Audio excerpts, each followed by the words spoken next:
అందరికీ హ్యాపీ కనుమ. అందరూ ఎలా ఉన్నారు? బాగున్నారా? మేమైతే చాలా చాలా బాగున్నాం. ఈవేళ కనుమ స్పెషల్ మీరు పిండి వంటలు చేసుకుంటారు కదా, అలాగే మేము కూడా గారెలు చేసుకున్నాం అన్నమాట. అండ్ ఇంకా ఆఫ్టర్నూన్ లంచ్కి మా మమ్మీ బిర్యానీ, చికెన్ బిర్యానీ కూడా చేస్తుంది. సో ఈవేళ బ్లాగ్ అంతా చూసేయండి. వావ్, ఇవేనండి మా అమ్మమ్మ చేసిన గారెలు. ఈ గారెల్లోకి తినడానికి సింపుల్గా ఇన్స్టెంట్ చట్నీని కూడా నేను చేసి చూపించాను. వావ్, చాలా బాగుంటుంది అన్నమాట ఇన్స్టెంట్ చట్నీ. వీడియోని చివరి వరకు చూసేయండి. గారెలు చేసుకోవడం ఏం లేదండి, 2-3 గంటలు మినప్పప్పుని నానబెట్టుకొని సీలో కంటే గ్రైండర్లో రుబ్బుకుంటే గారెలు ఇంకా చాలా బాగా వస్తాయి ఫ్రెండ్స్.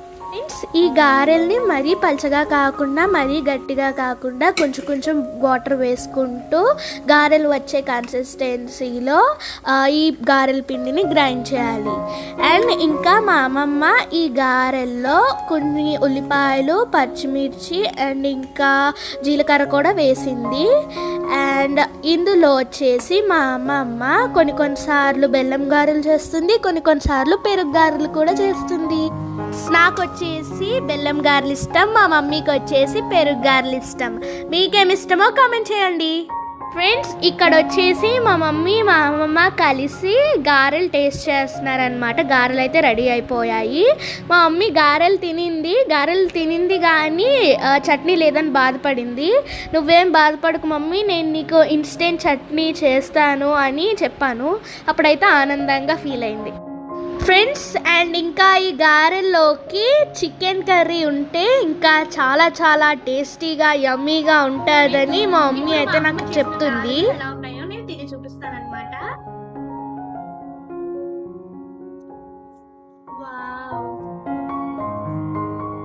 చాలా అద్భుతంగా ఉన్నాయి, చాలా కరకరలాడుతున్నాయి.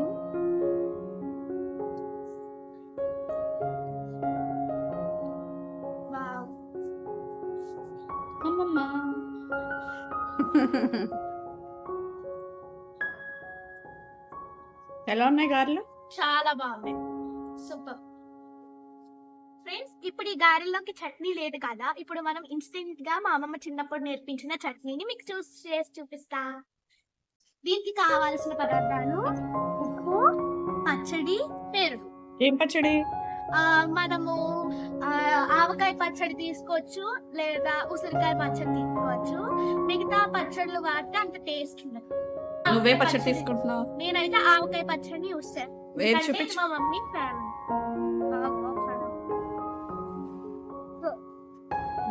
ఓకే ఫ్రెండ్స్, మా పచ్చడి అయితే మేము బయట పర్చేస్ చేసామన్నమాట. ఇదైతే అయిపోవచ్చింది. సో మీ దగ్గర ఆవకాయ ఉంటుంది కదా, ఆవకాయని యూస్ చేయండి. ఫస్ట్ నేను ఈ పచ్చడిని ఇందులో వేస్తున్నాను ఫ్రెండ్స్. ఇప్పుడు నేను ఇంత పచ్చడి అయితే తీసుకుంటాను.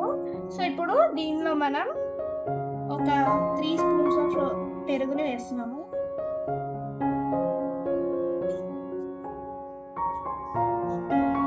ఇప్పుడు మనం ఈ పెరుగుని వేసాం కదా, వేసిన తర్వాత దీన్ని చూసాను ఇలాగా మనం ఈ పచ్చడిని కలుపుకోవాలి. సో ఇదే విధంగా మనం ఇందులో కొంచెం ఉప్పుని ఇందులో వేస్తున్నాము. వేసిన తర్వాత అండ్ ఇంకా కొంచెం పచ్చడిని వేసి అలా వచ్చేసి అండ్ ఇంకా కొంచెం పచ్చడిని వేసి కావాలా అంత పచ్చడిని వేసుకోండి. నేనైతే ఎక్కువ కారం తినము, తక్కువ క్వాంటిటీలో పచ్చడిని చేసుకొచ్చాను ఫ్రెండ్స్. ఇది మా తాతయ్యకి ఎంతో ఇష్టమైన పచ్చడి అనమాట. సో మీరు ఒక్కసారి చేసుకుంటే ఈ పచ్చడిని ఇంకా వదిలిపెట్టరు అనమాట, చూపిస్తారు. చూసారు కదా, ఇది మా తాతయ్య ఫేవరెట్, అందుకే మా అమ్మమ్మ నాకు నేర్పించింది. ఇన్స్టెంట్ చట్నీ అనమాట. ఇది ఈజీగా చేసేసుకోవచ్చు. మనం ఇంట్లో ఏవైతే చట్నీస్ చేస్తామో వాటికన్నా ఇది ఈజీగా అయిపోతుంది అనమాట. సో ఇన్స్టెంట్ చట్నీ మీరు ఒక్కసారి తిన్నారంటే ఇంకా అస్సలు వదిలిపెట్టరు అనమాట. సో ఇది కొంచెంసేపు అలాగా పక్కన పెట్టుకోవాలన్నమాట. ఈ పచ్చడి అనేది దానికి కొంచెం పట్టాలి. ఇప్పుడు మన ఇన్స్టెంట్ చట్నీ రెడీ అయిపోయింది. సో ఇది కొంచెం గారెల్లో టేస్ట్ చేసి చూపిస్తాను.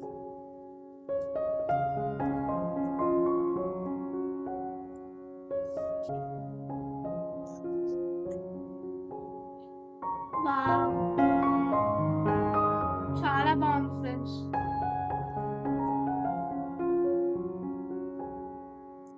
చాలా అంటే చాలా టేస్టీగా ఉంది. మీరు కూడా ట్రై చేయండి.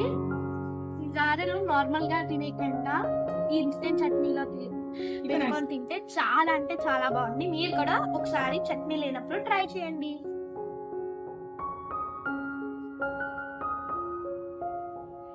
Bye friends.